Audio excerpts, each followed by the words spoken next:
عليكم ورحمة الله.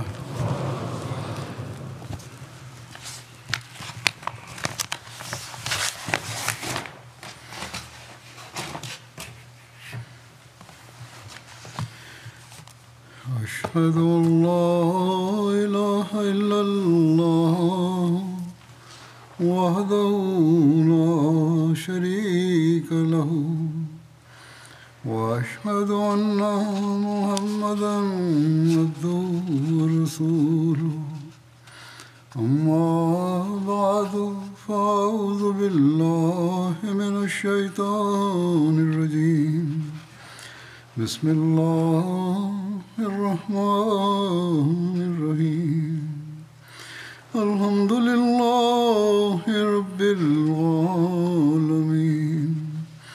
الرحمن الرحيم مالك يوم الدين إياك نعبد وإياك نستعين اهدنا الصراط المستقيم صراط الذين أنعمت عليهم غير المغضوب عليهم ولا الضالين.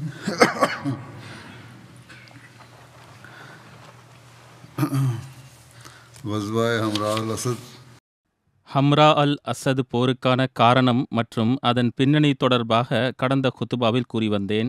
எவ்வாறு இருப்பினும் உஹது போருக்கு பிறகு எதிரிகள் வழியிலிருந்து திரும்பி மதீனாவின் மீது தாக்குதல் தொடுப்பதற்கான திட்டங்கள் வகுக்கின்றார்கள் என்ற செய்தி கிடைத்தவுடன் பெருமானார் ஸல்லல்லாஹு அலைஹி வஸல்லம் அவர்கள் ஹசரத் அபூபக்கர் மற்றும் ஹசரத் உமர் ரதியல்லாஹு அன்ஹும் அவர்களை அழைத்தார்கள். மேலும் இந்த முஸ்னி சஹாபியுடைய கூற்றை முன்வைத்தார்கள். அவர்கள் இருவரும் கூறினார்கள், அல்லாஹ்வின் தூதர் ஸல்லல்லாஹு அலைஹி வஸல்லம் அவர்களே, எதிரிகளின் பக்கம் செல்ல வேண்டும். ஏனென்றால் அவர்கள் நம்முடைய குழந்தைகள் மீது தாக்குதல் தொடுத்து விடக்கூடாது. சுபு தொழுகையை தொழுது முடித்ததன் பிறகு பெருமானார் ஸல்லல்லாஹு அலைஹி வஸல்லம் அவர்கள் மக்களை அழைக்க சொன்னார்கள். மேலும் ஹஸ்ரத் பிலால் ரதியல்லாஹு அன்ஹு அவர்களிடம் கூறினார்கள், அறிவிப்பு செய்யுங்கள், அதாவது ரசூலுல்லாஹ் ஸல்லல்லாஹு அலைஹி வஸல்லம் எதிரிகளுக்கு எதிராக செல்ல உங்களுக்கு கட்டளை பிறப்பிக்கின்றார்கள். மேலும் கடந்த நாளில் நடந்த போரில் எவர்களெல்லாம் நம்முடன் கலந்து கொண்டார்களோ அவர்களே புறப்பட வேண்டும். அதாவது உஹது போரில் கலந்து கொண்ட நபர்கள் மட்டுமே உடன் செல்வார்கள். இஸ்லாமிய கொடி மற்றும் மதீனாவில் பொறுப்பாளராக நியமிப்பது தொடர்பாக எழுதப்பட்டுள்ளதாவது, பெருமானார் ஸல்லல்லாஹு அலைஹி வஸல்லம் அவர்கள் தம்முடைய கொடியை வரவழைத்தார்கள். அது கடந்த நாளிலிருந்து கட்டி வைக்கப்பட்டிருந்தது. அதை அப்பொழுது வரை இறக்கப்படாமல் வைத்திருந்தார்கள். பெருமானார் ஸல்லல்லாஹு அலைஹி வஸல்லம் அவர்கள் இந்த கொடியை ஹஜ்ரத் அலி ரதியல்லாஹு அன்ஹு அவரிடம் கொடுத்தார்கள். வேறு ஒரு இடத்தில் சொல்லப்பட்டுள்ளது, ஹஜ்ரத் அபூபக்கர் ரதியல்லாஹு அன்ஹு அவர்களுக்கு வழங்கினார்கள். இந்த தருணத்தில் ஹஜ்ரத் இப்னு உம்மே மக்தூம் ரதியல்லாஹு அன்ஹு அவர்களை பெருமானார் ஸல்லல்லாஹு அலைஹி வஸல்லம் அவர்கள் மதீனாவில் தம்முடைய பிரதிநிதியாக நியமித்தார்கள். வரலாற்று ஆசிரியர்கள் எழுதுகின்றார்கள், பெருமானார் ஸல்லல்லாஹு அலைஹி வஸல்லம் அவர்கள் எதிரிகளை பின்தொடர்ந்து புறப்பட்டது மிகவும் அறிவுத்திறன் கொண்ட தீர்மானமாகும். விவரமாக எழுதப்பட்டுள்ளது, அதாவது நயவஞ்சகர்களின் பார்வையில் உஹது போரில் 70 நபர்களுடைய உயிர் அர்ப்பணமானது. அதற்கு அடுத்த நாளே எதிரிகளை பின்தொடர்ந்தவாறு அதிகப்படியான நபர்களுடைய ஒத்துழைப்பு இல்லாமல் செல்வது மிகவும் ஆபத்திற்குரியதாக இருந்தது. ஆனால் பிற்காலத்தின் சூழல்கள் நிரூபிப்பது என்னவென்றால், பெருமானார் ஸல்லல்லாஹு அலைஹி வஸல்லம் அவர்களின் தீர்மானம் மிகவும் அறிவுத்திறன் கொண்டதாக இருந்தது. இதனால் முஸ்லிம்களுக்கு எண்ணிலடங்கா பயன்கள் கிடைத்தன. பெருமானார் ஸல்லல்லாஹு அலைஹி வஸல்லம் அவர்களுடைய முழு இரவும் போரினால் ஏற்பட்ட சூழ்நிலையை சிந்தித்தவாறு கழிந்தது. அவர்களுக்கு உஹதிலிருந்து திரும்பி சென்ற இணை வைப்பாளர்களின் சிந்தனையில் போர் நமக்கு சாதகமாக இருந்த போதிலும் நாம் எந்த பயனும் அடையவில்லை. இதனால் நிச்சயமாக இழிவை உணர்ந்திருப்பார்கள். ஆகையால் திரும்பி மதீனாவின் மீது மறுபடியும் தாக்குதல் தொடுக்கலாம் என்கின்ற ஆபத்தை பெருமானார் ஸல்லல்லாஹு அலைஹி வஸல்லம் அவர்கள் உணர்ந்தார்கள். இதனால் மிகச்சிறந்த போரின் நுட்பமான ஞானத்திலும் செயல்பட்டவாறு எதிரிகளை பின்தொடர வேண்டும் என்று தீர்மானித்தார்கள். இந்த தீர்மானம் ஜிஹாது செய்பவர்களுடைய தன்னம்பிக்கையை மேலும் முன்னேற்றத்திற்கு பக்கம் கொண்டு சென்றது. மேலும் நயவஞ்சகர்களுடைய உள்ளத்தில் பெருமானார் ஸல்லல்லாஹு அலைஹி வஸல்லம் அவர்களின் உறுதியான எண்ணம் மற்றும் திட உறுதி தொடர்பாக அச்சத்தை ஏற்படுத்தியது. இஸ்லாமிய படை தங்களை பின்தொடர்ந்து வருகின்றது என்கின்ற செய்தி எதிரிகளுக்கு கிடைத்தது. இதனால் அவர்களின் தன்னம்பிக்கையின் கொழுந்துவிட்டு எரியும் நெருப்பு அணைய ஆரம்பித்தது. இது ஒரு வரலாற்று நூலினுடைய குறிப்பாகும். நயவஞ்சகர்களின் தலைவனான அப்துல்லா பின் அபி தானும் உடன் வருவதற்கான அனுமதி கோரினான். மேலும் பெருமானார் ஸல்லல்லாஹு அலைஹி வஸல்லம் அவரிடம் வந்து இந்த போரில் கலந்து கொள்ள விண்ணப்பம் வைத்தார். ஆனால் உஹது போரில் இவர் தான் மட்டும் திரும்பி செல்லாமல் தன்னுடன் 300 நபர்களையும் அழைத்து கொண்டு திரும்பி சென்றார். இதனால் இவ்வாறான செயலினால் நிச்சயமாக அவர் வெட்கப்பட்டிருக்கலாம். இந்த இழிவின் கரை அகற்றவோ அல்லது வேறு எந்த சதி திட்டம் தொடர்பாகவோ என இறைவனே அறிவான். ஏனென்றால் இணை வைப்பவர்களின் நிலையை குறித்து ஒன்றும் சொல்ல முடியாது. இவர் நபி ஸல்லல்லாஹு அலைஹி வஸல்லம் அவர்களின் சமூகத்தில் ஆஜரானார். மேலும் பெருமானார் ஸல்லல்லாஹு அலைஹி வஸல்லம் அவர்களுடன் செல்வதற்காக அனுமதி கோரினார். ஆனால் பெருமானார் ஸல்லல்லாஹு அலைஹி வஸல்லம் அவர்களுக்கு அனுமதி வழங்கவில்லை. அவர்கள் சொன்னார்கள், இல்லை. காயமுற்ற சஹாபிகள் உஹது போரில் மிக அதிகமாக அவர்களுக்கு காயம் ஏற்பட்டிருந்தது. சிலருடைய நிலை எவ்வாறு இருந்தது என்றால், பெருமானார் ஸல்லல்லாஹு அலைஹி வஸல்லம் அவர்களின் கட்டளைகளுக்கு கட்டுப்பட வேண்டும் என்பதற்காக எவ்வாறான முன் உதாரணத்தை அவர்கள் காண்பித்தார்கள் என்பது குறித்து எழுதப்பட்டுள்ளது.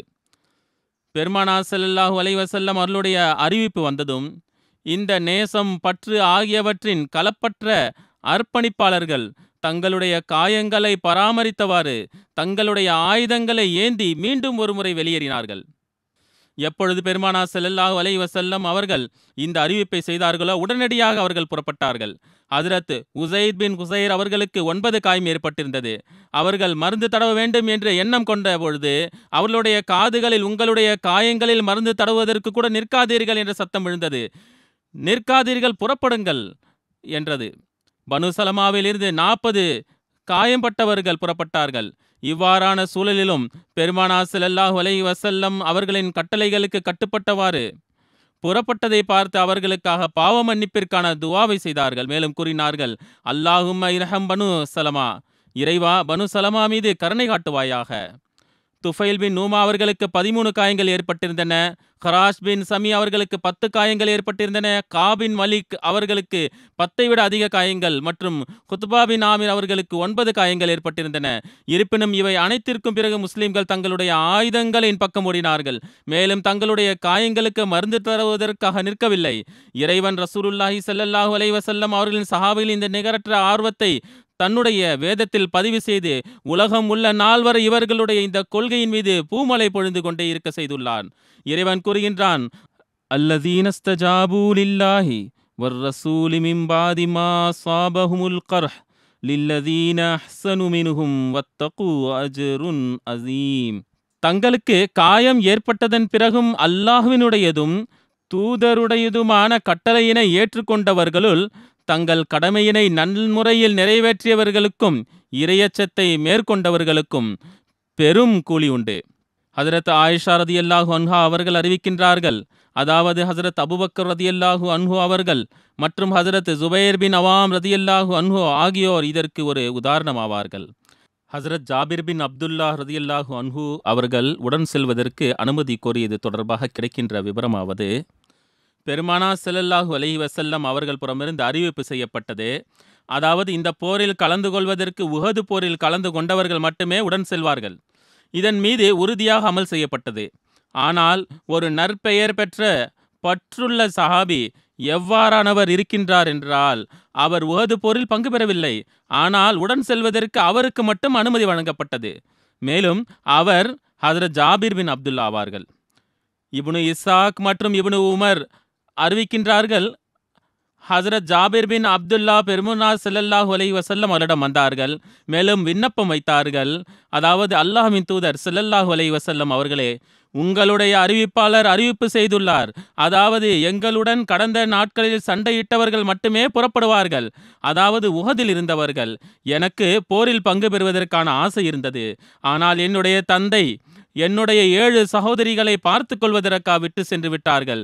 மேலும் ஒரு கூற்றின் அடிப்படையில் அன்னாருடைய சகோதரிகளின் எண்ணிக்கை 9 ஆகும். எவ்வாறு இருப்பினும் சொல்லப்படுகின்றது, என்னுடைய தந்தை கூறினார், என்னுடைய மகனே, நாம் இருவருக்கும் இந்த பெண்களை எந்த ஆணும் இல்லாமல் விட்டு செல்வது சரியானது இல்லை. இவர்கள் பலவீனமான பெண்கள் என்கின்ற அச்சம் எனக்கு இருக்கின்றது. மேலும் நான் ரசூலுல்லாஹி ஸல்லல்லாஹு அலைஹி வஸல்லம் அவர்களுடன் ஜிஹாது செய்ய செல்வதில் என்னை விட உனக்கு முன்னுரிமை வழங்க முடியாது. மேலும் இந்த பெண்களை பின்னால் தனியாக விட்டு செல்லவும் முடியாது. மேலும் நான் பங்கு பெறவும் விரும்புகின்றேன். மேலும் என்னுடைய விருப்பம் என்னவென்றால் நான் செல்ல வேண்டும், நீங்கள் செல்லக்கூடாது. ஆகையால் நீங்கள் உங்களுடைய சகோதரிகளுடன் பின்னால் தங்கிவிடுங்கள். மேலும் நான் ரசூலுல்லாஹி ஸல்லல்லாஹு அலைஹி வஸல்லம் அவர்களுடன் ஜிஹாதுக்காக செல்கிறேன் கூறுகின்றார்கள். இதனால் நான் என்னுடைய தந்தையின் இந்த கட்டளையின்படி நேற்று போரில் கலந்து கொள்ளவில்லை. என்னுடைய முழுவதுமான எண்ணம் கலந்து கொள்ள வேண்டும் என்று இருந்தது. ஆகையால் ஹஜ்ரத் ஜாபிர் அவர்களின் அன்பு மற்றும் நேசத்தின் மூழ்கிய இந்த பேச்சுக்களை கேட்டு பெருமானார் ஸல்லல்லாஹு அலைஹி வஸல்லம் அவர்கள் அன்னாருக்கு உடன் செல்வதற்கான அனுமதி வழங்கினார்கள். மேலும் இதன் மீது ஹஜ்ரத் ஜாபிர் ரலியல்லாஹு அன்ஹு அவர்கள் பெருமிதத்துடன் கூறி வந்தார்கள், அதாவது என்னை தவிர கடந்த நாட்கள் நடந்த ஜிஹாதில் பங்கு பெறாத எந்த நபரும் இப்பொழுது அன்னாருடன் செல்லவில்லை. அன்னாரிடம் பல நபர்கள் அனுமதி வேண்டினார்கள். அவர்கள் கடந்த நாளின் ஜிஹாதில் பங்கு பெறவில்லை. அதனால் பெருமானார் ஸல்லல்லாஹு அலைஹி வஸல்லம் அவர்களை மறுத்து விட்டார்கள். பெருமானார் ஸல்லல்லாஹு அலைஹி வஸல்லம் அவர்கள் எவ்வாறான சூழலில் புறப்பட்டார்கள் என்றால், முகத்தில் காயம் இருந்தது, நெற்றியில் காயம் ஏற்பட்டிருந்தது, அருளுக்குரிய பற்கள் உடைந்திருந்தன, கீழ் உதடு சில அறிவிப்புகளின் அடிப்படையில் 2 உதடுகளும் உட்புறமாக காயப்பட்டிருந்தன, வலது தோளில் இப்னு கமியாவின் வாளினால் காயம் ஏற்பட்டிருந்தது, 2 கால் முட்டியும் காயமுற்றிருந்தன. பெருமானார் ஸல்லல்லாஹு அலைஹி வஸல்லம் முதலில் பள்ளிவாசலுக்கு சென்றார்கள். அங்கு 2 ரக்கத்துகள் தொழுதார்கள். மக்கள் ஒன்று திரண்டிருந்தார்கள். பிறகு பெருமானார் ஸல்லல்லாஹு அலைஹி வஸல்லம் அவர்கள் தம்முடைய குதிரை கசபை பள்ளிவாசலின் கதவருகே வரவழைத்தார்கள். இந்த போரில் பெருமானார் ஸல்லல்லாஹு அலைஹி வஸல்லம் அவர்களிடம் மட்டுமே குதிரை இருந்தது. புறப்படும் பொழுது பெருமானார் ஸல்லல்லாஹு அலைஹி வஸல்லம் அவர்கள் தலைக்கவசம் முழுவதும் அணிந்திருந்தார்கள். மேலும் அன்னாருடைய கண்கள் மட்டும்தான் தெரிந்தது. இந்த தருணத்தில் பெருமானார் ஸல்லல்லாஹு அலைஹி வஸல்லம் அவர்கள் ஹஜ்ரத் தல்ஹா பின் உபைதுல்லா அவர்களை சந்தித்தார்கள். அன்னார் ஸல்லல்லாஹு அலைஹி வஸல்லம் அவர்களிடம் கூறினார்கள், தல்ஹாவே, உங்களுடைய ஆயுதங்கள் எங்கே? ஹஜ்ரத் தல்ஹா அவர்கள் கூறினார்கள், அருகில்தான் இருக்கின்றன என்றவாறு விரைவாக சென்று தம்முடைய ஆயுதத்தை எடுத்து வந்தார்கள். இருப்பினும் அந்த தருணத்தில் ஹஜ்ரத் தல்ஹா ரலியல்லாஹு அன்ஹு அவர்களுடைய நெஞ்சில் மட்டும் உஹது போரினால் ஏற்பட்ட 9 காயங்கள் இருந்தன. அன்னாருடைய உடலில் மொத்தம் 70ற்கும் அதிகமான காயங்கள் இருந்தன. ஹஜ்ரத் தல்ஹா அவர்கள் கூறுகின்றார்கள், நான் என்னுடைய காயத்தை விட பெருமானார் ஸல்லல்லாஹு அலைஹி வஸல்லம் அவர்களின் காயம் குறித்து அதிக கவலை கொண்டிருந்தேன். பெருமானார் ஸல்லல்லாஹு அலைஹி வஸல்லம் அவர்கள் எனக்கு அருகில் வந்தார்கள். மேலும் வினவினார்கள், நீங்கள் எதிரியை எங்கு பார்க்கிறீர்கள்? அதாவது உங்களுடைய கணிப்பு என்ன? அதாவது அபு சுஃபையான் மற்றும் அவருடைய படை எந்த இடத்தில் இருக்கின்றது? நான் கூறினேன், நஷீபி பகுதியில். அன்னார் கூறினார்கள், என்னுடைய சிந்தனையும் அதுவே ஆகும். பிறகு பெருமானார் ஸல்லல்லாஹு அலைஹி வஸல்லம் அவர்கள் கூறினார்கள், எதுவரை அவர்களுடைய அதாவது குறைஷிகள் தொடர்பாக அவர்கள் நம்முடன் இவ்வாறான செயல்கள் செய்வதற்கான சந்தர்ப்பம் கிடைக்காது. எதுவரை என்றால் அல்லாஹ் மக்காவை நமது கைகளால் வெற்றியடை செய்வான். ஒரு அறிவிப்பின் அடிப்படையில் பெருமானார் ஸல்லல்லாஹு அலைஹி வஸல்லம் அவர்கள் ஹஜ்ரத் உமர் ரலியல்லாஹு அன்ஹு அவர்களிடம் கூறினார்கள், இப்னு கத்தாபே, இனிமேல் குறைஷிகள் நம்முடன் இவ்வாறு ஒருபோதும் செய்ய முடியாது. எதுவரை என்றால் நாம் ஹஜ்ரே அஸ்வத் கல்லை முத்தமிடுவோம். சாபித் பின் சலபா ஹஜ்ரஜி ஹம்ரா அல் அசத் வரை பெருமானார் ஸல்லல்லாஹு அலைஹி வஸல்லம் அவர்களுக்கு வழியை காட்டக்கூடிய நபராக இருந்தார். ஒரு அறிவிப்பின் அடிப்படையில் சாத் பின் ஜஹாக்கு வழிகாட்டியாக இருந்தார். 2 அறிவிப்புகள் உள்ளன. பெருமானார் ஸல்லல்லாஹு அலைஹி வஸல்லம் அவர்கள் இந்த சந்தர்ப்பத்தில் 2 சஹாபிகளை முன்னே சென்று செய்தி அறிந்து வருமாறு கூறினார்கள். பெருமானார் ஸல்லல்லாஹு அலைஹி வஸல்லம் அவர்கள் இது தொடர்பாக விவரம் இவ்வாறு உள்ளது. அதாவது ரசூலுல்லாஹி ஸல்லல்லாஹு அலைஹி வஸல்லம் அவர்கள் அஸ்லம் கோத்திரத்தின் ஒரு கிளையான பனு சஹமின் அபு சுஃபியானின் 2 மகன்கள் சலீத் மற்றும் நுஅமானை மக்களுடைய செய்தி அறிந்து வருமாறு முன்பு அனுப்பி வைத்தார்கள். மேலும் 3வது நபர் அஸ்லம் கோத்திரத்தின் ஒரு கிளையான பனு அவீரில் இருந்து அவர்களுடைய தோழராக அனுப்பி வைத்தார். அவருடைய பெயர் இங்கு சொல்லப்படவில்லை. அவர்களில் 2 ஹம்ரா அல் அசத் என்ற இடத்தில் குறைஷிகளை சந்தித்தனர். குறைஷிகள் பேசிக் கொண்டிருந்தார்கள். குறைஷிகள் அந்த 2வரையும் பார்த்து விட்டார்கள். ஆகையால் அவர்களை கொன்று விட்டார்கள். ரசூலுல்லாஹி ஸல்லல்லாஹு அலைஹி வஸல்லம் அவர்கள் தம்முடைய சஹாபிகளுடன் புறப்பட்டார்கள்.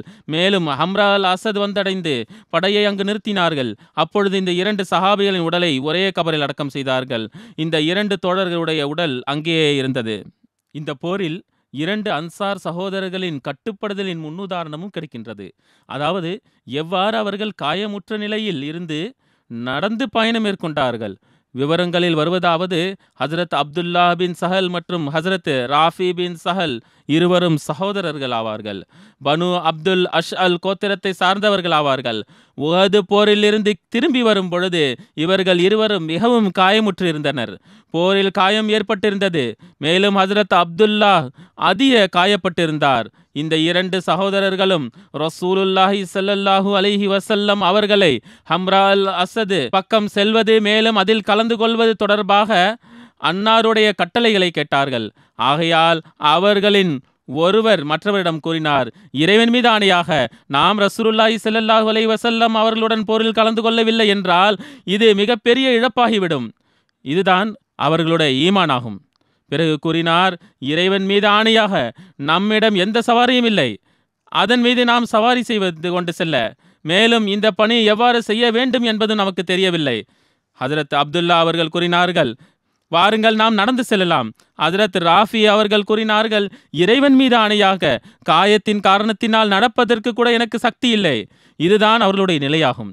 அன்னாருடைய சகோதரர் கூறினார், வாருங்கள் நாம் மெதுவாக நடக்கலாம்.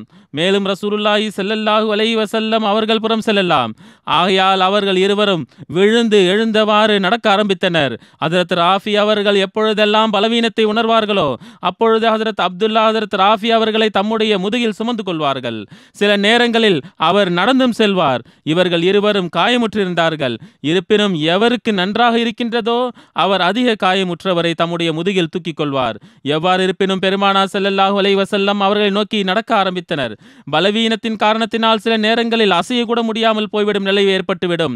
எதுவரை என்றால் இஷா தொழுகை நேரத்தில் அவர்கள் இருவரும் பெருமானார் ஸல்லல்லாஹு அலைஹி வஸல்லம் அவர்களின் அவையில் ஆஜரானார்கள். சஹாபிகள் அந்த நேரத்தில் நெருப்பு மூட்டிக் கொண்டிருந்தார்கள். அதாவது அப்பொழுது கூடாரங்களை அமைத்து விட்டார்கள். அவர்கள் இருவரும் பெருமானார் ஸல்லல்லாஹு அலைஹி வஸல்லம் அவர்கள் முன்பு நிறுத்தப்பட்டார்கள்.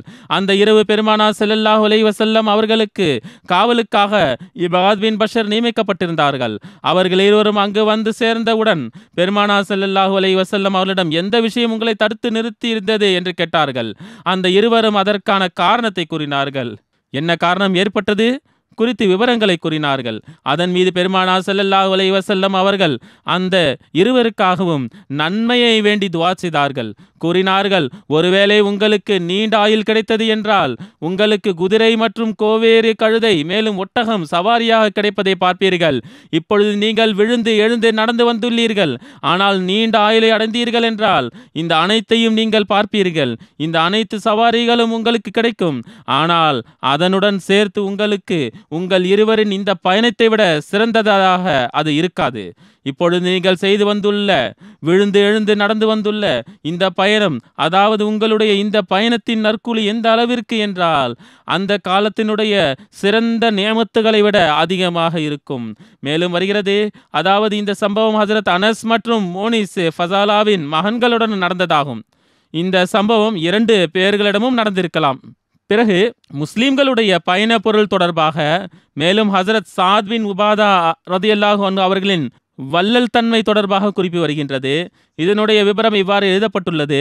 அதாவது ஹஜ்ரத் ஜாபிர் பின் அப்துல்லா அறிவிக்கின்றார்கள், அதாவது ஹம்ரா அல் அசது போரின் பொழுது எங்களுடைய பொதுவான பயணப் பொருள் பேரிச்சம்பழமாக இருந்தது. பேரிச்சம்பழத்தையே உண்டு வந்தோம். ஹஜ்ரத் சாத் பின் உபாதா அவர்கள் 30 ஒட்டகம் மற்றும் பேரிச்சம்பழங்களை கொண்டு வந்தார்கள். அது ஹம்ரா அல் அசத் இடம் வரை எங்களுக்கு போதுமானதாக இருந்தது. அறிவிப்பாளர் எழுதியிருக்கின்றார், அன்னார் ஒட்டகத்தை ஓட்டி வருவார்கள். ஒரு நாள் 2, வேறு ஒரு நாள் 3 என அறுப்பார்கள். சில சந்தர்ப்பங்களில் ஒட்டகங்களும் உண்ணப்பட்டிருந்தன. பேரிச்சம்பழங்களுடன் ஒட்டகத்தினுடைய இறைச்சியும் உண்டனர். பெருமானார் ஸல்லல்லாஹு அலைஹி வஸல்லம் அவர்களின் போர் செய்வது குறித்த என்ன நுட்பமான ஞானம், என்ன ஒரு ஸ்ட்ராட்டஜி, மேலும் எதிரிகள் எவ்வாறு வீழ்த்த விரும்புவது, இது குறித்த விவரங்கள் இவ்வாறு உள்ளன.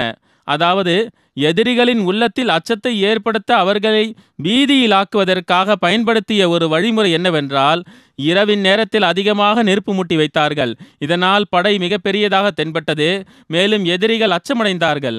ஆகையால் பெருமானார் ஸல்லல்லாஹு அலைஹி வஸல்லம் அவர்கள் எங்கெல்லாம் இரவில் தங்குவதற்காக ஏற்பாடு செய்வார்களோ சஹாபிகளுக்கு வழிகாட்டல் வழங்குவார்கள். அதாவது, பிரிந்து தனித்தனியாக நெருப்பு மூட்டுங்கள்.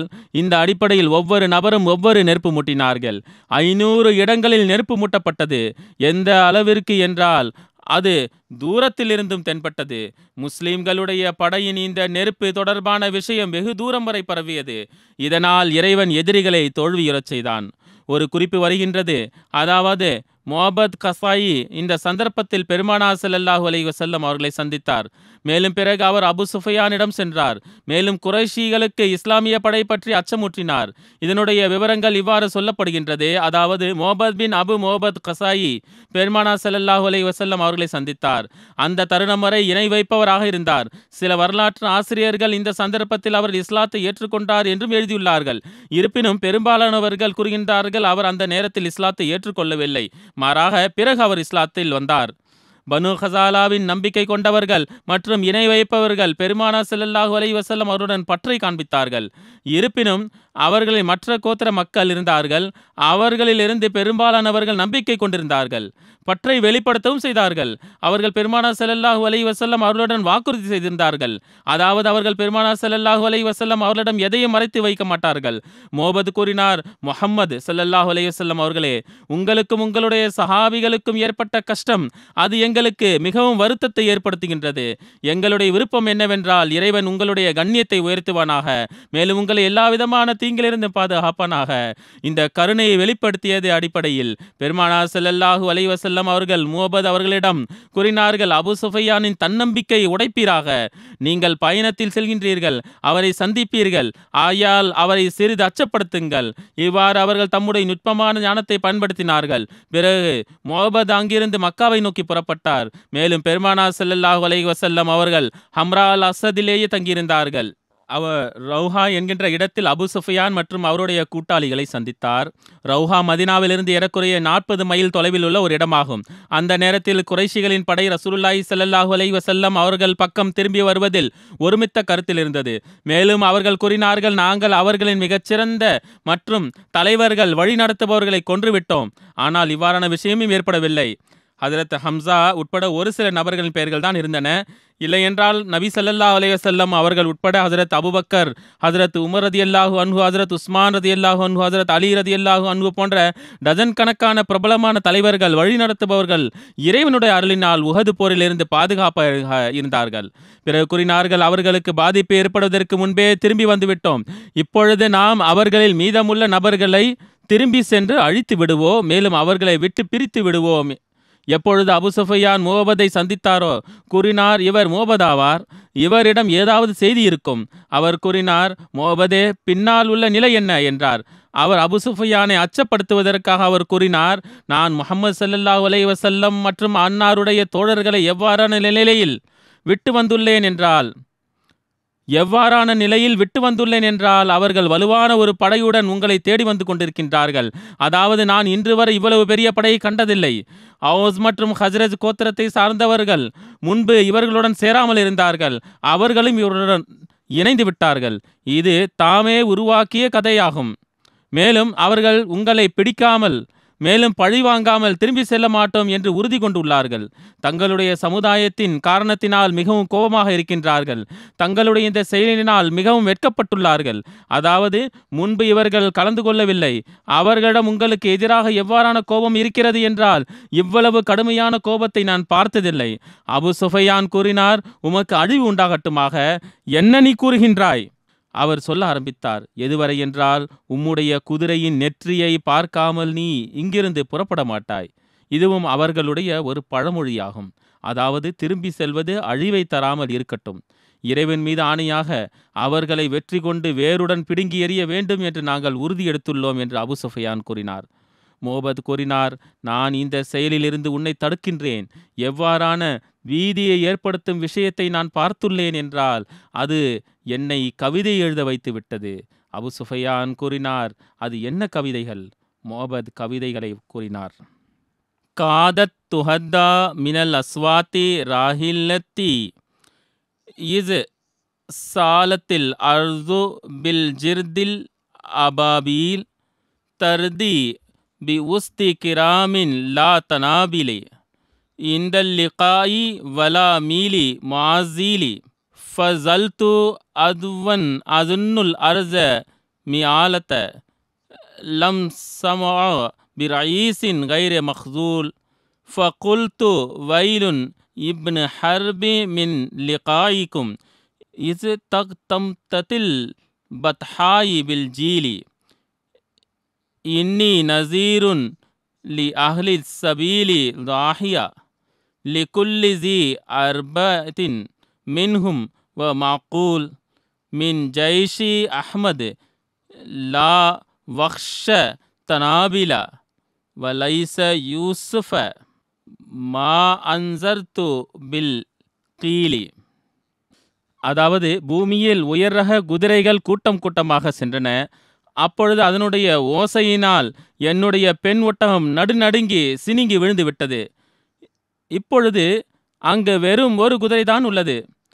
அவரும் எவ்வாறான வரைபடத்தை உருவாக்கினார் என்றால் தன்னுடைய கவிதையினால் அந்த மக்களை அவர் அச்சப்படுத்தி விட்டார். பிறகு கூறினார், அந்த குதிரை சிறந்த சிங்கத்தை போன்றது. அது வீரமிக்க போர் வீரர்களை சுமந்து கொண்டுள்ளது. அது ஒருபோதும் கவனக்குறைவுடன் இருக்கக்கூடியதோ இல்லை, மேலும் போரிலிருந்து பின்வாங்கக்கூடியதோ அல்ல, மேலும் சவாரி செய்ய தெரியாததும் அல்ல. அதாவது போரில் மிகவும் தேர்ச்சி பெற்ற, மேலும் வாள் அம்புகளால் ஆயுதங்கள் ஏந்திய, போர் மைதானத்தில் தனித்துவமாக தென்படக்கூடியதாக இருந்தது.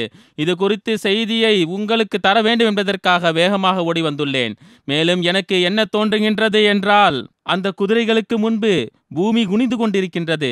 அதன் மீது வல்லமை மிக்க போர் வீரர்கள் உயர்ந்து கொண்டிருக்கின்றார்கள். அவர்கள் தனிமையில் அல்ல, அதாவது படையுடன் கூடி முன்னேறி வந்து கொண்டிருக்கின்றார்கள். மேலும் நான் என்னுடைய உள்ளத்தில் கூறினேன், படையே, உன்னிடம் போர் செய்வதினால் போரின் மைந்தன், அதாவது அபு சுஃபியானிற்கு அழிவாகும். எப்பொழுது ஒரு மைதானம் படையினுடைய சத்தத்தினால் நிரம்பிவிடுமோ, நான் குறைஷிகளுடைய ஒவ்வொரு அறிவுடைய மற்றும் புத்தி கொண்ட மனிதருக்கு அஹ்மது ஸல்லல்லாஹு அலைஹி வஸல்லம் அவர்களின் இந்த மாபெரும் படை குறித்து எச்சரிக்கை தருகிறேன். அவருடைய படை இயலாதவர்கள் மற்றும் தைரியம் இல்லாதவர்கள் கொண்டதாக இல்லை. அந்த படையுடைய அச்சம் குறித்து வார்த்தைகளால் கூற முடியாது. அது குறித்து நான் உங்களுக்கு எச்சரிக்கை செய்கின்றேன். மோபத் தனது பீதியூட்டும் பேச்சால், மேலும் அவருடைய இந்த கவிதைகளுடன் சஃப்வான் பின் உமையாவுடைய உரையாடலினால் அபு சுஃபியான் மற்றும் அவருடைய கூட்டாளிகளின் தன்னம்பிக்கை வலுவிழந்து போய்விட்டது. மேலும் அவளிடம் நடுக்கம் மற்றும் அன்னாரது கம்பீரம் வெளிப்பட்டது. மேலும் அபு சுஃபியானுக்கு எந்த அளவிற்கு வேகமாக இயலுமோ தன்னுடைய படையை மக்காவிற்கு திரும்பி கொண்டு செல்வதே பாதுகாப்பு என்று தோன்றியது. இது குறித்து ஒரு குறிப்பு ஆராய்ச்சி குழுப்புறம் இருந்து உள்ளது. அதாவது நபி ஸல்லல்லாஹு அலைஹி வஸல்லம் அவர்கள் மோபத் அவரிடம் கூறினார்கள், அபு சுஃபியானின் தைரியத்தை உடைப்பாயாக. வரலாற்றில் சில நூல்களில் எழுதப்பட்டும் உள்ளது. மேலும் சிலர் இதை கூறவும் இல்லை. கூறுகின்றார்கள், போரின் நுட்பமான செயல்களின் அடிப்படையில் இது சாத்தியமாகும்.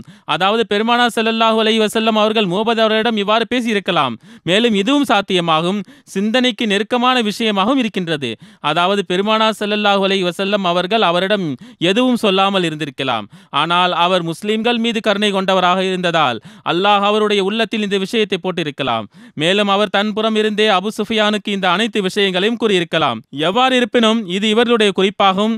ஆனால் மோபத் என்னவெல்லாம் சொன்னார்களோ அது அவருடைய சிந்தனையாகும். பெருமானார் ஸல்லல்லாஹு அலைஹி வஸல்லம் அவர்கள் மிகவும் தெளிவான சொற்களில் எவ்வித விதமான தவறான விஷயத்தையும் பேச கூறவில்லை. ஆனால் எந்த அடிப்படையில் அவர்களை அவர் அச்சப்படுத்தினாரோ, எவ்வாறான வரைபடத்தை அவர் வரைந்தாரோ, அதன் மூலமாக நிராகரிப்பவர்கள் பயந்து விட்டார்கள். இந்த தருணத்தில் இணை வைப்பவர்களின் படை மக்காவிற்கு திரும்பி செல்வதற்கான ஆயத்தங்களை மேற்கொண்டன. அப்துல் கைஸை சார்ந்த ஒரு படை அபு சுஃபியானை கடந்து சென்றது, அல்லது அந்த இடத்திலேயே தங்களுடைய கூடாரங்களை அமைத்திருந்தது. அப்பொழுது அவர்கள் வினவினார்கள், எங்கு செல்கின்றீர்கள்? அவர்கள் கூறினார்கள், நாங்கள் மதீனா செல்கின்றோம். இதன் மீது அபு சுஃபியான் வெறும் கிளர்ச்சி செய்ய வேண்டும் என்பதற்காக தன்புறமிருந்து சுய தாக்குதல் முன்வைத்தார். ஆனால் அது பயனற்ற தாக்குதலாகும். அதை செய்ய நினைத்தார். மேலும் இது எப்படிப்பட்டது என்றால், அவர் கூறினார், நீங்கள் என் புறமிருந்து முஹம்மது ஸல்லல்லாஹு அலைஹி வஸல்லம் அவர்களுக்கு இந்த தூது செய்தியை தாருங்கள். நான் உங்களுக்கு உக்கால் சந்தையின் பொழுது உலர் திராட்சையால் நிறைந்த ஒட்டகத்தை வழங்குவேன். அவர்கள் கூறினார்கள், ஆமாம், நீங்கள் எப்பொழுது பெருமானார் ஸல்லல்லாஹு அலைஹி வஸல்லம் அவர்களை சந்திப்பீர்களோ அப்பொழுது அவரிடம் கூறுங்கள், நாங்கள் உங்கள் பக்கமும் உங்களுடைய சஹாபிகளின் பக்கமும் வருவதில் ஒருமித்த கருத்து கொண்டுள்ளோம். ஆகையால் உங்களுடைய மீதமுள்ள மக்களையும் வேரோடு பிடுங்கி எறிந்து விடுவோம். நாங்கள் உங்களை பின்தொடர்ந்து வந்து கொண்டிருக்கின்றோம். மேலும் இது கூறியதன் பிறகு அபு சுஃபையான் மக்கா நகரை நோக்கி செல்ல ஆரம்பித்தார். அந்த குழு ஹம்ரா அல் அசதி என்கின்ற இடத்தில் பெருமானார் ஸல்லல்லாஹு அலைஹி வஸல்லம் அவர்களை வந்தடைந்தது.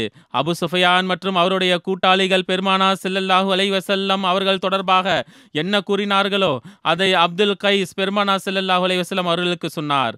அன்னார் ஸல்லல்லாஹு அலைஹி வஸல்லம் அவர்கள் இதை கேட்டதன் பிறகு கூறினார்கள், ஹஸ்புன் அல்லாஹ் வ நிஅமல் வக்கீல், எங்களுக்கு அல்லாஹ் போதுமானவனாக இருக்கின்றான், மேலும் அவன் எவ்வளவு நல்ல பாதுகாவலன் ஆவான். எவ்வாறு இருப்பினும் ஹம்ரா அல் அசதில் சிறிது தங்கியிருந்தார்கள். பிறகு இஸ்லாமிய படை அங்கிருந்து திரும்பியும் விட்டது. ஏனென்றால் அந்த நிராகரிப்பவர்கள் அங்கிருந்து புறப்பட்டு விட்டார்கள். இது தொடர்பாக விவரங்களில் இவ்வாறு எழுதப்பட்டுள்ளது.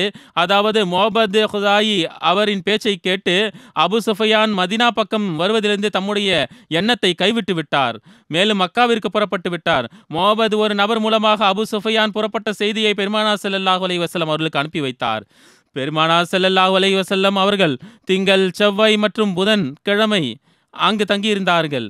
பிறகு பெருமானார் ஸல்லல்லாஹு அலைஹி வஸல்லம் அவர்கள் திரும்பி சென்றார்கள். பிலாதரி கூறுகின்றார்கள், பெருமானார் ஸல்லல்லாஹு அலைஹி வஸல்லம் அவர்கள் இந்த பயணத்திற்காக மதீனாவிலிருந்து 5 நாட்கள் வெளியே இருந்தார்கள். ஒரு அறிவிப்பின் அடிப்படையில் பெருமானார் ஸல்லல்லாஹு அலைஹி வஸல்லம் அவர்கள் வெள்ளிக்கிழமை மதீனா திரும்பி வந்தார்கள். 5 நாட்கள் மதீனாவில் இருந்து வெளியே இருந்தார்கள். ஹஜ்ரத் அபு உபைதா அவர்கள் கூறுகின்றார்கள், பெருமானார் ஸல்லல்லாஹு அலைஹி வஸல்லம் அவர்கள் மதீனா திரும்பி வருவதற்கு முன்பு மாவியா பின் முஹைரா என்பவரை கைது செய்து வைத்திருந்தார்கள். மாவியா பின் முஹைரா அப்துல் மலிக் பின் மர்வான் பாட்டனாவான்.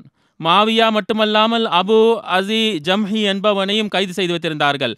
மாவியா பின் முஹைரா தொடர்பாக அறிவிப்புகள் உள்ளது. அதாவது ஹஜரத் ஜயித் பின் ஹார்சா மற்றும் ஹஜரத் அம்மார் பின் யாசிர் ஆகியோர் மாவியாவை ஹம்ரா அல் அசதில் திரும்பும்போது கொலை செய்தார்கள். இதற்கான காரணம் என்னவென்றால், மாவியா மதீனாவில் மறைந்திருந்தான். மேலும் மதீனாவின் சூழல் குறித்து எதிரிகளுக்கு செய்தி அனுப்பி கொண்டிருந்தான்.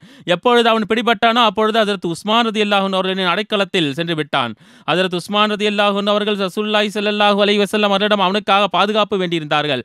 பெருமானார் ஸல்லல்லாஹு அலைஹி வஸல்லம் அவர்கள் அனுமதி மற்றும் பாதுகாப்பு வழங்கும் பொழுது கூறினார்கள், 3 நாட்களுக்குள் இங்கிருந்து அவன் சென்றுவிட வேண்டும். ஒருவேளை 3 நாட்களுக்கு பிறகு தென்பட்டான் என்றால் அவனை கொன்று விடுங்கள். ஆனால் இவன் 3 நாட்களுக்கு பிறகும் அங்கேயே தங்கியிருந்தான், மேலும் ஒளிந்திருந்தான். பெருமானார் ஸல்லல்லாஹு அலைஹி வஸல்லம் அவர்கள் இந்த இருவரிடமும், அதாவது ஹஜரத் ஜயித் பின் ஹாரிஸா மற்றும் ஹஜரத் அம்மார் பின் யாசிர் ரலியல்லாஹு அன்ஹு அவர்களிடம் கூறினார்கள், நீங்கள் இன்ன இடத்தில் அவன் ஒளிந்திருப்பதை பார்ப்பீர்கள். ஆகையால் அந்த இருவரும் அங்கு சென்றார்கள். அவனை கண்டார்கள். அவனை கொலை செய்தார்கள். பிறகு எழுதப்பட்டுள்ளது, ஹம்ரா அல் அசத் எனும் இடத்தில் பெருமானார் ஸல்லல்லாஹு அலைஹி வஸல்லம் அவர்கள் இணை வைப்பவர்களின் கவிஞரான அபு அஸ்ஸாவை கைது செய்தார்கள். இந்த அபு அஸ்ஸா பதர் போரின் நேரத்தில் முஸ்லிம்களுடைய கையால் கைது செய்யப்பட்டான். மேலும் பெருமானார் ஸல்லல்லாஹு அலைஹி வஸல்லம் அவர்களிடம் தன்னுடைய வறுமை மற்றும் தன்னுடைய மகள்களை காரணம் கூறி, நான் குடும்பஸ்தன் ஆவேன், என்னுடைய மகள்களுக்கு வேறு எந்த மேற்பார்வையாளரும் இல்லை, ஆகையால் என் மீது கருணை காட்டுங்கள் என்றான். இதனால் பெருமானார் ஸல்லல்லாஹு அலைஹி வஸல்லம் அவர்கள் அவனுடைய மகள்களின் காரணத்தினால் அவனிடம் எந்தவிதமான ஈட்டுத் தொகையும் பெறாமல் கருணையின் அடிப்படையில் விடுதலை செய்து விட்டார்கள். மேலும் எதிர்காலத்தில் அவன் பெருமானார் ஸல்லல்லாஹு அலைஹி வஸல்லம் அவர்களுக்கு எதிராக வரமாட்டான் என்கின்ற வாக்குறுதியும் வாங்கினார்கள். மேலும் பெருமானார் ஸல்லல்லாஹு அலைஹி வஸல்லம் அவர்களுக்கு எதிராக படையினை திரட்ட மாட்டேன், மேலும் பெருமானார் ஸல்லல்லாஹு அலைஹி வஸல்லம் அவர்களுக்கு எதிராக எவரையும் தூண்ட மாட்டேன் என்றும் வாக்குறுதி வழங்கினான். ஆனால் அவன் தன்னுடைய உடன்படிக்கையை முறித்தான். மேலும் உஹது போரின் பொழுது குறைஷிகளுடன் இணைந்து வந்தான். இவன் மக்களுக்கு ஆர்வத்தை தூண்டினான். மேலும் தன்னுடைய கவிதைகளின் மூலமாக அவர்களை தூண்ட ஆரம்பித்தான். பெருமானார் ஸல்லல்லாஹு அலைஹி வஸல்லம் அவர்களுக்கு எதிராக போர் செய்ய தூண்டினான். பெருமானார் ஸல்லல்லாஹு அலைஹி வஸல்லம் அவர்கள் இந்த நபர் இந்த முறை தப்பித்து செல்லக்கூடாது என துஆ செய்தார்கள். இந்த அடிப்படையில் இவன் பிறகும் கைது செய்யப்பட்டான். ஒரு கூற்றின் அடிப்படையில் உஹது போருக்கு பிறகு இணை வைப்பவர்கள் திரும்பிய பொழுது ஹம்ரா அல் அசத் எனும் இடத்தில் தங்கினார்கள். அப்பொழுது அபு உதியை தூங்கிக் கொண்டிருக்கும் நிலையில் விட்டு சென்று விட்டார்கள். இவன் விடிந்த பிறகும் கவனக்குறைவுடன் தூங்கிக் கொண்டிருந்தான். அவனை ஹஜரத் ஆசிம் பின் சாபித் அவர்கள் கைது செய்தார்கள். இந்த போரில் இந்த ஒரு இணை வைப்பவன் மட்டுமே கைது செய்யப்பட்டான். ஒரு கூற்றின் அடிப்படையில் அவனை கைது செய்தவர் ஹசரத் உமைர் பின் அப்துல்லா ரதியல்லாஹு அன்ஹு அவர்கள் ஆவார்கள். கைது செய்யப்பட்டதன் பிறகு அபு உஸி பெருமானா ஸல்லல்லாஹு அலைஹி வஸல்லம் அவர்கள் முன்பு கொண்டு வரப்பட்டான். பெருமானா ஸல்லல்லாஹு அலைஹி வஸல்லம் அவர்களை பார்த்தவுடன் அவன், முஹம்மது ஸல்லல்லாஹு அலைஹி வஸல்லம் அவர்களே, என்னை விட்டுவிடுங்கள், என் மீது கருணை காட்டுங்கள், மேலும் என்னுடைய பெண் மக்களின் காரணத்தினால் என்னை விடுதலை செய்து விடுங்கள். நான் உங்களிடம் வாக்குறுதி வழங்குகிறேன், அதாவது எதிர்காலத்தில் இவ்வாறான எந்த விதமான செயலையும் செய்ய மாட்டேன் என்றான். பெருமானா ஸல்லல்லாஹு அலைஹி வஸல்லம் அவர்கள் கூறினார்கள், இல்லை, இறைவன் மீது ஆணையாக உம்முடைய முகத்திற்கு மக்காவை பார்க்கும் பாக்கியம் இல்லை என்றார்கள். பிறகு பெருமானா ஸல்லல்லாஹு அலைஹி வஸல்லம் அவர்கள் ஸைத் ரலியல்லாஹு அன்ஹு அவர்களை பார்த்து கட்டளை வழங்கியவாறு கூறினார்கள், இவனுடைய கழுத்தை துண்டித்து விடுங்கள். ஒரு அறிவிப்பின் அடிப்படையில் இந்த கட்டளை ஹஜரத் ஆசிம் பின் சாபித் அவர்களுக்கு வழங்கினார்கள். மேலும் அன்னார் ஸல்லல்லாஹு அலைஹி வஸல்லம் அவர்கள் கூறினார்கள், மூமின் ஒரு புற்றில் 2 முறை கடிபட மாட்டார். இன்ஷா அல்லாஹ் எதிர்வரும் காலங்களில் சொல்லப்படும். உலகத்தின் சூழலுக்காக துஆக்களை செய்து வாருங்கள். அல்லாஹ் ஒவ்வொரு அகமதியையும் எல்லாவிதமான தீங்கிலிருந்தும் பாதுகாப்பானாக. இப்பொழுது நான் ஒரு ஜனாசா தொழ வைப்பேன். அது மதிப்பிற்குரிய ஃபராஸ் அஹமத் தாஹிர் சாஹிப் அவர்களுடையதாகும். அவர் ஆஸ்திரேலியாவில் கடந்த நாளில் ஷஹீதானார்கள். இந்த செய்தி தொடர்பாக எழுதப்பட்டுள்ளதாவது, ஆஸ்திரேலியாவின் சிட்னி நகரத்தின் பண்டாயி என்கின்ற பிரபலமான பகுதியின் ஷாப்பிங் சென்டரில் ஒரு ஆஸ்திரேலிய நபர் கத்தியால் தாக்கி ஷஹீதாக்கிவிட்டார். இன்னா லில்லாஹி வ இன்னா இலைஹி ராஜிஊன். மர்ஹூம் ஷாப்பிங் சென்டரில் செக்யூரிட்டி கார்டாக பணி செய்து கொண்டிருந்தார். அன்னாருடைய வயது 30 ஆகும். மேலும் திருமணமும் அவருக்கு நடைபெறவில்லை. இந்த தாக்குதலில் 12 நபர்கள் காயமுற்றார்கள். மேலும் 6 நபர்கள் மரணமடைந்துள்ளார்கள். மரணமடைந்த 6 நபர்கள் 5 பேர் பெண்கள் ஆவார்கள்.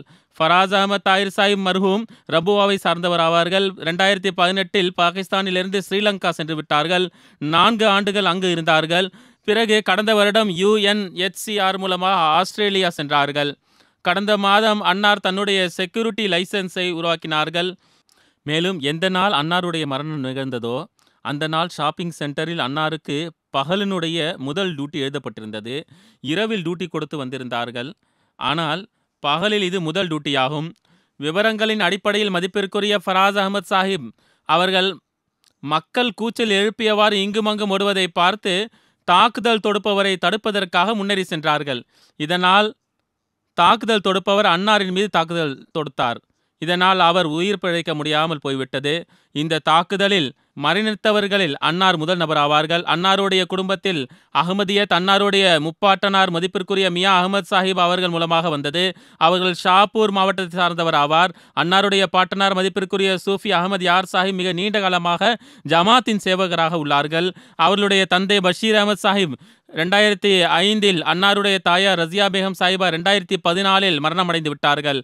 அன்னார் தமக்கு பின்னால் 3 சகோதரர்கள் 2 சகோதரிகள் மேலும் பாட்டனார் சூஃபி அகமது யார் சாஹிபை விட்டு சென்றுள்ளார்கள். இது தொடர்பாக விவரங்கள் மேலும் இவ்வாறு வந்துள்ளது.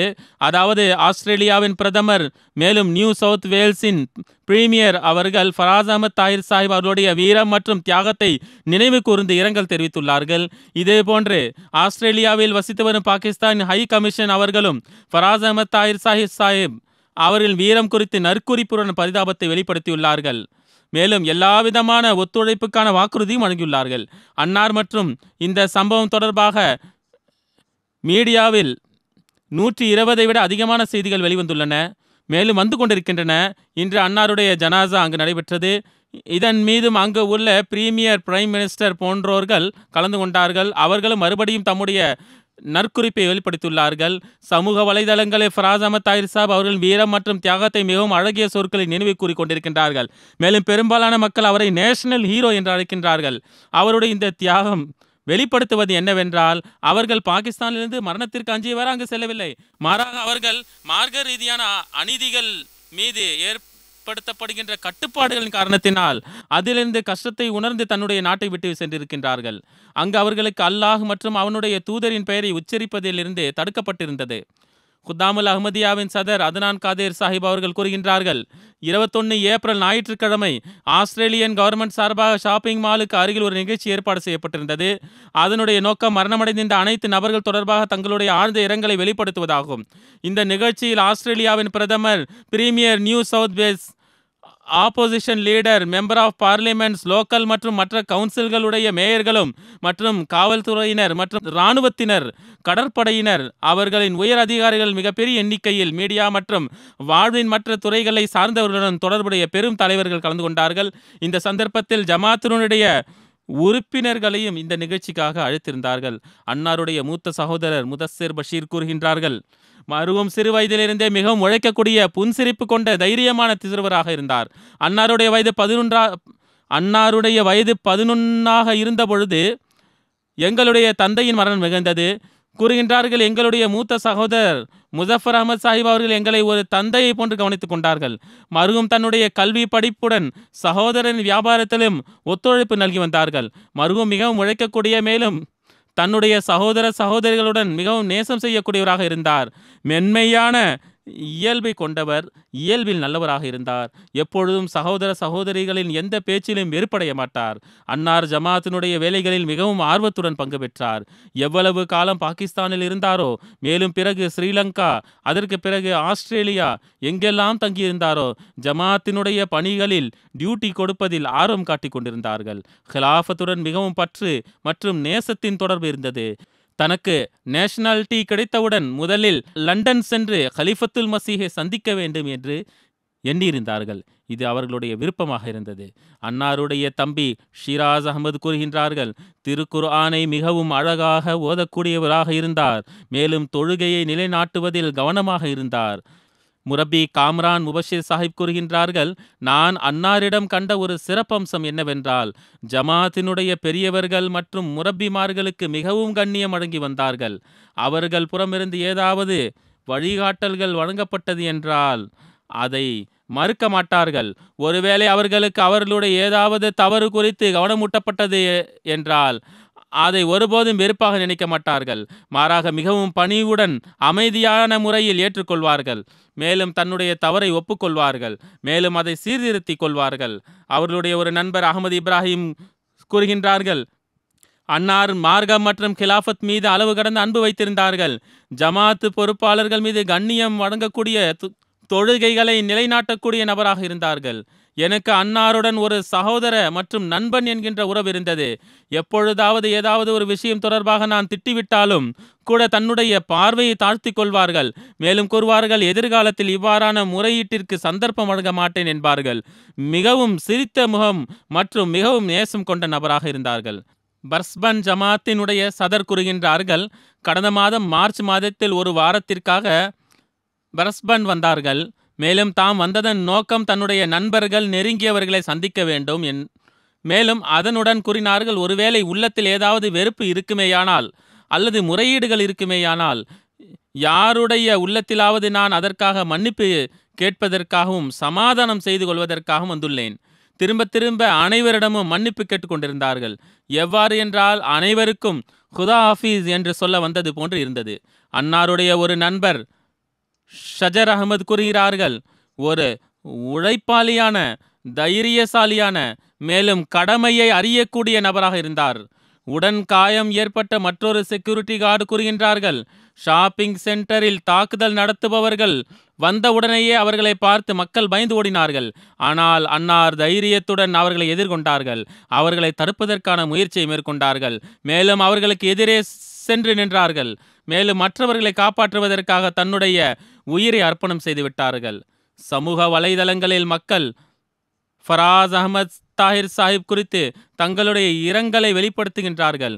ஒரு நபர் கிறிஸ் மர்பி தன்னுடைய கமெண்டில் எழுதுகின்றார்கள், தாக்குதல் நடத்தப்படுவதற்கு முன்பு ஒரு அழகிய உடை அணிந்த செக்யூரிட்டி கார்டு ஃபராஸ் அஹமத் தாஹிர் தன்னுடைய நாட்டில் உள்ள அநீதியிலிருந்து விலகி அமைதி மற்றும் நல்ல எதிர்காலத்திற்காக ஆஸ்திரேலியா வந்தார். அவர் தன்னுடைய கம்யூனிட்டியில் மிகவும் ஏற்றுக்கொள்ளப்பட்ட நபர் ஆவார்.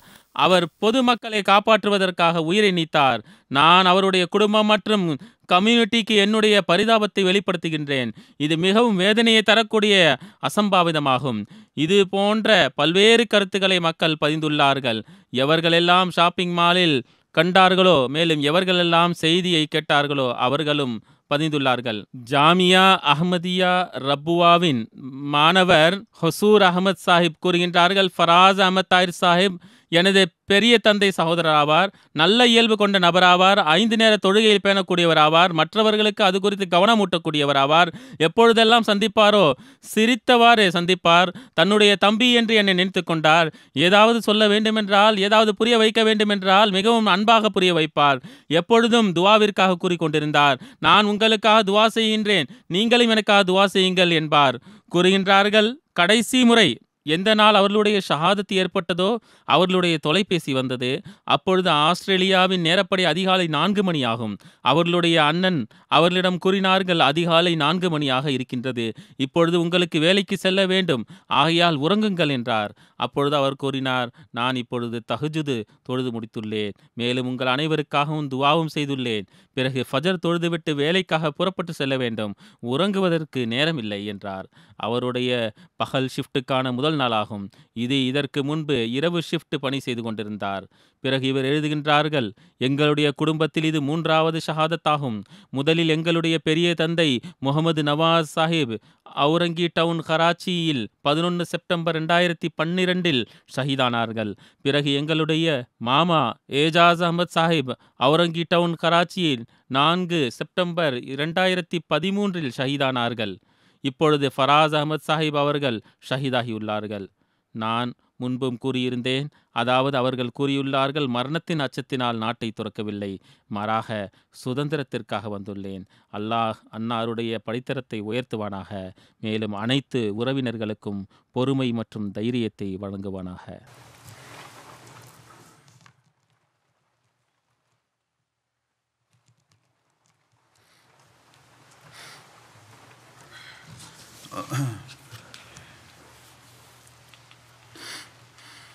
Alhamdulillah nahmaduhu wa nasta'inuhu wa nastaghfiruhu wa nu'minu bihi wa natawakkalu alayhi wa na'udhu billahi min shururi anfusina wa min sayyiati a'malina. Man yahdihillahu fala mudilla lahu ومن يضلل فلا هادي له ونشهد أن لا إله إلا الله ونشهد أن محمدا عبده ورسوله. عباد الله رحمكم الله إن الله يأمر بالعدل والإحسان وإيتاء ذي القربى وينهى عن الفحشاء والمنكر والبغي يعظكم لعلكم تذكرون. اذكروا الله يذكركم وادعوه يستجب لكم ولذكر الله أكبر.